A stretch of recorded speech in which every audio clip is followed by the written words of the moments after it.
देखो, इस तरह के क्वेश्चन में जिसमें ये पूछा जाए टर्शियरी ब्यूटाइल कार्बोकैटायन ज्यादा स्टेबल होगा या बेंजाइल कार्बोकैटायन स्टेबल होगा, 99% से ज्यादा स्टूडेंट गलतियां करते हैं। ठीक है, इसमें स्टेबल कौन होगा।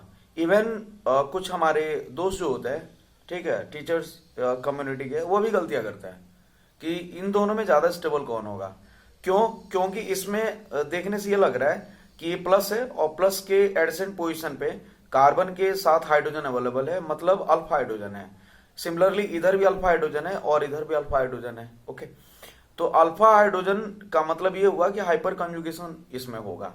और इस वाले में देखोगे तो प्लस सिंगल बॉन्ड और डबल बॉन्ड है, तो कंजुगेशन आ रहा है, तो कंजुगेशन की वजह से रेजोनेंस समझा जाएगा। और रेजोनेंस को हम लोग जनरली प्रायोरिटी देते हैं हाइपर कंजुगेशन से ज्यादा। ठीक है, ओके, तो हम लोग इस टॉपिक को कैसे डील करेंगे उसको एक बार समझते हैं। देखो, यहां पे जब आप देखोगे कि कितने हाइपर कंजुगेटिव स्ट्रक्चर आएंगे, तो प्लस के सामने अल्फा हाइड्रोजन 3 है, तो इससे 3 हाइपर कंजुगेटिव स्ट्रक्चर आएंगे। ऊपर वाले से ऐसे ही सिमिलरली 3 अल्फा हाइड्रोजन है, तो 3 हाइपर कंजुगेटिव स्ट्रक्चर आएंगे। इधर से भी 3 हाइपर कंजुगेटिव स्ट्रक्चर बनेंगे, टोटल 9 बनेगा।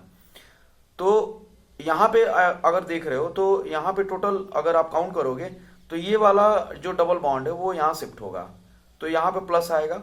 ठीक है, हम जानते हैं कि जब हम लोग रेजोनेटिंग स्ट्रक्चर में आते हैं तो प्लस अल्टरनेट ऑर्डर में जाता है। जैसे मान लो यहां प्लस है तो यहां आएगा, अब यहां आएगा, उसके बाद यहां जाएगा, फिर से यहां आएगा। ओके, तो प्लस कहां कहां रोटेट हुआ, अभी यहां है, अभी यहां जाएगा, उसके बाद यहां आएगा।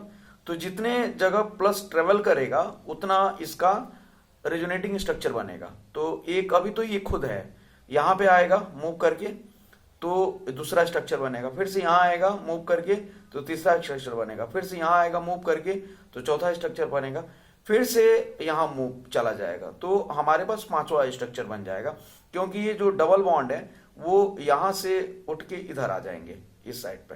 ठीक है, तो हमारे पास 5 रेजोनेटिंग स्ट्रक्चर आएंगे, जबकि यहां पे 9 हो रहा है, तो इसके कंपैरिजन में ज्यादा हो रहा है इसमें। ओके, हाइपर कंजुगेटेड स्ट्रक्चर, तो जितने ज्यादा हाइपर कंजुगेटेड स्ट्रक्चर आएंगे उतना ज्यादा इस प्लस के स्टेबल होने के चांसेस बढ़ेंगे। तो यही रीजन है इसमें, बेसिक रीजन।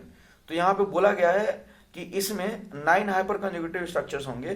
ठीक है, जो डोमिनेट करेगा 5 रेजोनेटिंग स्ट्रक्चर के, जो ये बेंजाइल कार्बोकैटायन से हो रहा है। ओके, तो इसी वजह से जो टर्शियरी ब्यूटाइल कार्बोकैटायन है मोर स्टेबल होगा बेंजाइल कार्बोकैटायन की वजह से के कंपैरिजन में।